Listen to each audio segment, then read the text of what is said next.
Bon, je pense qu'il tente de débriefer ce match merdique d'une qualité médiocre. Mais bref, du coup, c'est parti, les gars. Donc, les amis, on se retrouve pour débriefer le match entre les Girondins de Bordeaux et l'Olympique Lyonnais. Match qui était attendu par les supporters d'un côté comme de l'autre, mais qui s'est malheureusement fini sur un match nul, 2 buts partout. Et donc, du coup, on commence directement avec le score final. Je viens de le dire, 2 buts partout. Alors, c'est Denayer qui va ouvrir le score à la 29e minute sur un centre corner de Shaqiri, pardon. Égalisation en but contre son camp de Gusto. Donc là, ça va déjà dire ce que ça veut dire. Mendes va nous permettre de reprendre avantage à la 40e minute de jeu avec une superbe frappe. Franchement, c'est ce qui sauve son match. Il n'y a pas, y a pas d'autre à dire en fait. Et malheureusement, encore sur une erreur défensive, Lyon va craquer à la 58e minute. Égalisation de Ellis. Alors, je sais pas, je comprends pas, je sais pas ce que, je sais pas ce que Bordeaux peut faire, je sais pas ce que, je sais pas, je sais même pas dire si c'est la faute des joueurs ou pas, je sais même plus ce qui se passe à Lyon. Donc, on va commencer par les compositions d'équipe, les gars. Donc, elles sont là-bas. On commence avec celle de Bordeaux, donc l'équipe qui reçoit. Costil était dans les buts. Quaten, Mexer, Gregerson, Benga était en défense. Milieu de terrain, pardon, Oudin, Onana à la cour. Et en attaque, on avait Adli, Wang, j'avais raison, qui sera en pointe, et Ellis.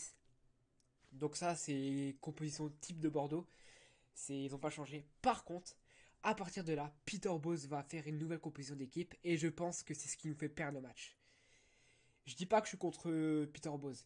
Je dis juste qu'il aurait dû attendre la trêve pour travailler ça à l'entraînement. Parce que les gars, changer de schéma tactique alors que tu sais que t'as un match qui est important, on va dire. Ouais, non, je sais pas en fait. Du coup, il a opté pour un 3-4-3 ou un 3-4-2-1. Enfin, je sais pas trop quel schéma il a pris. Du coup, Anthony Lopez dans les buts. Denayer, Loukeba, Boateng en défense. Un milieu de terrain 4 avec Gusto Mendes, Guimarães et Emerson. Euh, Devant, on avait Awar Shakiri et en pointe Paqueta. Alors, j'ai pensé que non, ça marche pas en fait, tout simplement. C'est pas que ça marche pas. C'est comment je pourrais l'expliquer. C'est que Paqueta n'a pas un rôle de numéro 9. Paqueta, il doit pas être là. Tu dois plus laisser la place à un Dembélé ou à un Slimani ou même à comment il s'appelle le jeune de Lyon là. Euh, J'ai oublié son prénom. Je sais plus comment il s'appelle. Je sais pas, mais Paqueta, c'est pas un mec qui joue en neuf. Paqueta, c'est un mec qui joue en soutien de l'attaquant. C'est un milieu de terrain offensif. Il a pas figuré en pointe. Alors franchement, ce que j'ai pensé de ce match, franchement, hein, honnêtement, hein, je pense que Lyon mérite de gagner ce match. Honnêtement. Mais que en fin de match, Bordeaux aurait pu encore prendre les 3 points. Puisque on en revient toujours au même point, que Lyon craque toujours dans les dernières minutes. C'est pas possible comment on craque toujours dans les dernières minutes. Je sais pas, j'ai plus les mots en fait. Je peux même plus prendre la défense de aucun joueur. Si ce n'est la défense du coach qui essaie de tenter le tout pour le tout. Avant de lire une déclaration qui a été faite après le match, je vais d'abord vous donner mon top et mes flops. Alors, du côté de Bordeaux, mon top, directement. Je vais mettre Oudin, je vais mettre Wang et je vais mettre Ellis. Parce que pour moi, ce sont les joueurs qui ont été le plus fort, on va dire, du côté de Bordeaux. Top flop, je vais mettre Costil, qui a rien foutu du match. Je vais mettre Onana, que j'ai presque pas vu. Et Gregarson, Manga, enfin, je sais pas trop, voilà. Côté lyonnais, alors là, il y a beaucoup de choses à dire, hein. Beaucoup, extrêmement de choses à dire, les gars. Dans mon top, notre ange gardien, notre sauveur, je lui envoie un bisou, tiens. Anthony Lopez. Si ce mec était pas là, les gars, si ce mec ne serait pas là sur le terrain, on perdait 4-2. Les deux occasions qui sont à la fin, c'est un ange gardien, le mec. Donc, Anthony Lopez. Deuxième top à Lyon, Loukeba. C'est le meilleur défenseur qu'il y a à Lyon. Si ce n'est à part Boateng, il est toujours au-dessus. Tu t'enlèves Boateng. Il te reste qui? Da Silva, Diomande, Denayer. Non, je suis désolé. Là le meilleur défenseur central, hormis Boateng, c'est Loukeba. Il faut qu'il laisse Loukeba. Le mec, il a envie, ça se voit.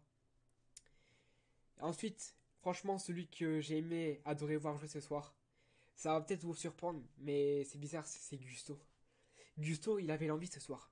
Et même s'il il met un but contre son camp, même s'il fait une paire de balles, etc., il a pas été dégueulasse à regarder jouer. C'est juste que, voilà, nouveau système, tu dois t'adapter, et puis ils étaient perdus sur le terrain. Top flop, je vais mettre. Pardon. Je vais mettre Guimarães. Ça va vous surprendre, je vais mettre Paqueta. Et je vais mettre Emerson. Alors pourquoi? Ouais, pourquoi, Eric, pourquoi tu mets ça? Parce que je pense simplement que Guimarães, Paqueta et Emerson, depuis la déclaration de Juninho en disant qu'il allait quitter le club à la fin de saison, ils ont plus le même talent qu'avant. C'est plus les cracks du début de saison, c'est fini tout ça. T'as l'impression qu'ils ont été choqués de la déclaration de Juninho. Ils ont plus le même talent qu'avant. Ils ont plus le même pouvoir qu'avant, je vais dire. Paqueta, il fait plus le truc de dingue qu'il faisait avant. Emerson, ce soir, pardon, c'est seulement le deuxième match nul où il est pas très bon qu'il fait. Mais après ça, je vais mettre ça sur la faute du schéma tactique parce que t'as pas 3 jours pour apprendre un nouveau schéma tactique, je le comprends. Et je vais mettre Guimarães parce que je pense que, comme Paqueta, depuis la déclaration de Juninho, je pense que il est un peu triste, on va dire comme ça. Après, moi, en tant que simple supporter et débriefeur de match de Lyon, parce que c'est mon club de cœur, je peux rien faire de trop de plus. Donc voilà. Je vais parler aussi d'une décla de Bruno Guimarães, les gars. Je vais vous lire ça. Attendez, je le retrouve. Voilà, c'était après le match. Alors, il y a de la tristesse aujourd'hui. On a fait un meilleur match que Bordeaux, mais c'est dur. On a fait des choses mauvaises, on prend des buts faciles, entre parenthèses évitables, on va dire. C'est dur. Je suis vraiment frustré de la tristesse qui règne. Aujourd'hui, je pense que ça manquait un peu d'intensité, ce qui est vrai. Je suis désolé pour les supporters, mais il faut continuer à croire en nous. Le championnat n'est pas terminé, ça va être dur.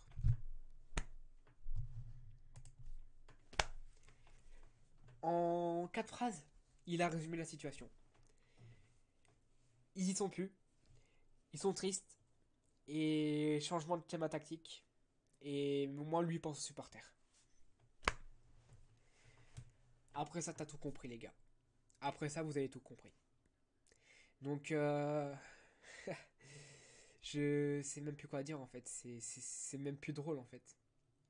Parce qu'avant, je rigolais de Lyon, mais là, j'avais l'impression depuis le début de saison que Lyon allait relever la tête parce que Paqueta, il était en train de tout péter. Guimarães, il commençait à retrouver le niveau de quand il est arrivé. Et même plus, il commençait à devenir un crack énorme. Emerson, ça a toujours été un crack entre nous. Gusto, ça bouge pas. Shaqiri, à part la passe qu'il fait, je l'ai pas trouvé très bon. Voire même inexistant. Awar, sur un match de 90 minutes, on va dire qu'il a joué 40 minutes, si ce n'est plus. Et franchement, le seul en qui vous pouvez avoir confiance en défense, Boateng. Boateng, il fait un excellent match, mais Boateng, pardon, il est toujours au-dessus. Loukeba, on n'en parle pas, c'est un crack ce mec. Lopez, c'est l'entranche gardien. Denayer, apparemment, il est blessé, il aurait une fracture du péroné, si j'ai pas compris. Donc, ça veut dire qu'on va se taper une défense Boateng da Silva. Ou si Peter Bose regarde cette vidéo, je te conseille de mettre la défense Boateng Loukeba, qui marche superment bien. Si tu retournes en 4-3-3 ou un truc chelou comme ça. Mais voilà, en tout cas, franchement, Lyon méritait de gagner ce match, mais Lyon se saborde toujours. Parce que les 2 buts de Bordeaux qu'on prend, c'est sur 2 erreurs défensives. La première, c'est une paire de balles de Gusto, et c'est Ellis qui en profite. Enfin, de toute façon, en gros, les 2 buts qu'on prend contre Bordeaux, c'est que des contres. Voilà. On s'est fait avoir que en contre. Je sais plus quoi dire. Voilà. Franchement, je sais plus quoi vous dire. Je sais pas ce que Peter Bose peut faire maintenant. J'espère qu'il va trouver une solution. J'espère que ça va revenir. Mais les gars, mais le match ce soir était cool à regarder. Mais si ce soir, enfin, je veux dire, si la semaine prochaine, enfin, dans le milieu de semaine, on est déjà qualifié, donc si on perd, je m'en bats les couilles. Honnêtement, entre vous et moi, je m'en bats les couilles. Mais si jamais on joue comme ça contre Lille, mais les gars, c'est pas 2 buts que vous allez vous prendre, c'est 6-7 parce que là, Lille, ils sont chauds de la night. Là, Lille, gros, ils sont regardés notre match, ils se rigolent jusqu'à se pisser dessus en fait. On s'est fait avoir par Bordeaux, les gars. Bordeaux, j'ai rien contre vous, les Bordelais. Hein. Votre équipe, elle est standing. Je sais que vous vous battez pour ne pas aller en Ligue 2, même si je pense que vous allez y aller quand même. Mais c'est inadmissible de voir Lyon jouer comme ça. Si on joue comme ça contre Lille, les gars, mais on va se faire enculer. Désolé de dire ça, mais c'est la vérité. Mais on va se faire craille. On va arriver là-bas, on va partir, on n'aura plus rien sur nous. Ils vont nous pickpocket. Je sais que ça fait rire, mais là, je j'ai pas envie de rigoler. Lyon, ce soir, ça craint. Lyon, s'il joue comme ça contre Lille, ça craint. On va se faire éclater. On va se faire marave. Metz, on n'en parle pas. Metz, c'est un cas à part. Mais ouais, je pense que j'ai tout dit. Hein. Y a pas d'autre chose à dire sur Lyon. Si ce n'est que ce soir, il mérite la victoire, mais que, à cause de la putain de défense qu'on a, et ben on se prend toujours des buts. Et Bordeaux aurait pu emporter ce match parce que on perd toujours le moral dans le money time. Voilà. On est l'équipe qui prend le plus de buts dans le money time, dans le temps additionnel. C'est un truc de malade. Bref, je pense que j'ai fait le tour de cette vidéo. J'espère qu'elle vous aura plu. J'espère que vous le prendrez pas mal, les supporters bordelais. En tout cas, c'est pas mon cas. J'espère que je vous ai pas blessé. Voilà les gens, je vais vous laisser sur une fin de vidéo. Nous, on se retrouve, je sais pas quand, peut-être pour un live commentating ou je sais pas. Si, mardi normalement, je serai en live sur la chaîne de mon pote Elevet Meme pour commenter PSG Bruges.